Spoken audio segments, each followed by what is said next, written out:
1 milyong halaga ng fully grown marijuana plants binunot at sinunog sa bayan ng Tinglayan. Bilang resulta sa mas pinaigting na kumpanya laban sa ilegal na droga, umabot sa 1 milyon na halaga ng fully grown marijuana plants ang nadiskubre ng mga kapulisan sa isinagawang marijuana eradication sa barangay Ngibat na matatagpuan sa bayan ng Tinglayan noong 14 ng Abril taong kasalukuyan.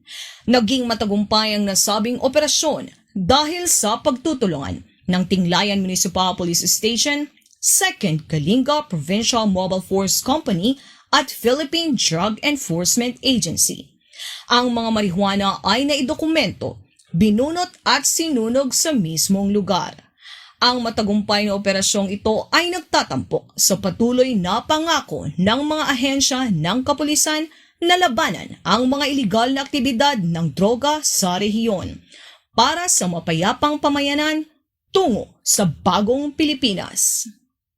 Mula dito sa Tabuk City, Kalinga, ako ang inyong Police News Network Correspondent, Police Staff Sergeant Precious May Donaal, alagad ng batas, tagataguyod ng balitang pulis.